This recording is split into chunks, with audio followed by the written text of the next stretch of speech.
Pemirsa, Ketua MPR Ahmad Muzani menyatakan rencana Presiden Prabowo Subianto untuk mengevakuasi 1.000 warga Gaza ke Indonesia sebagai bagian persiapan Palestina merdeka. Menurut Muzani, upaya rekonstruksi di jalur Gaza juga dilakukan seperti pembangunan kembali masjid, rumah sakit, dan sekolah.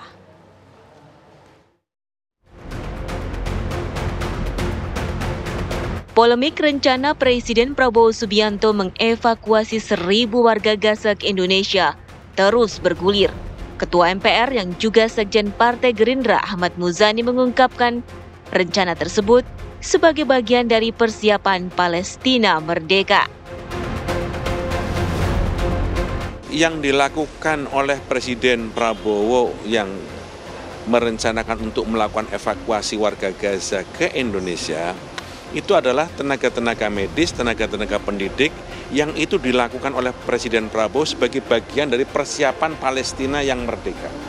Negara-negara di sekitar Palestina sekarang ini sedang mempersiapkan diri rekonstruksi pasca perang, pasca Palestina merdeka. Ketika Palestina merdeka, pasca perang selesai, maka yang harus dilakukan adalah bagaimana membangun fisik. Karena itu negara-negara sekitar Palestina sudah mulai menghitung biaya yang diperlukan untuk melakukan pembangunan rekonstruksi bagi Palestina. Indonesia sebagai negara yang sejak awal mendukung kemerdekaan Palestina juga sudah mulai mempersiapkan bagaimana rekonstruksi itu kita bantu. Menurut Muzani, upaya rekonstruksi di jalur Gaza juga dilakukan, seperti pembangunan kembali masjid, rumah sakit, dan sekolah. Nantinya, usaha rekonstruksi akan diisi tenaga medis dan tenaga pendidik untuk pembangunan manusia di Palestina. Maka yang diperlukan adalah bagaimana mengisi dokter-dokter, tenaga pendidik, dan para guru yang sekarang ini menjadi korban gugur dalam peperangan terhadap Israel. Jumlahnya makin rendah, makin kecil.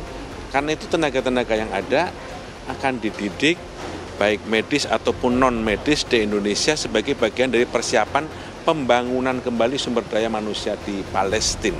Itu yang akan dilakukan oleh Presiden Prabowo, bagian dari dukungan kita secara menyeluruh. Upaya evakuasi 1.000 warga Gaza ke Indonesia juga menjadi salah satu agenda Presiden Prabowo dalam lawatan ke Uni Emirat Arab, Republik Turki, Republik Arab Mesir, Qatar, dan Yordania. Saat di Turki, Presiden Prabowo menyebut evakuasi tersebut bukan relokasi, namun membantu warga Gaza. Iya, itu kan tawaran kita untuk ikut serta membantu masalah kemanusiaan yang penderitaan rakyat Palestina yang begitu dahsyat ya. Kita ingin berbuat sesuatu. Berarti bukan relokasi ya Pak ya yang ditekankan Bapak? Oh tidak. Ya. Pak, rencananya kapan untuk Pak? Membantu. Tim TV One mengabarkan.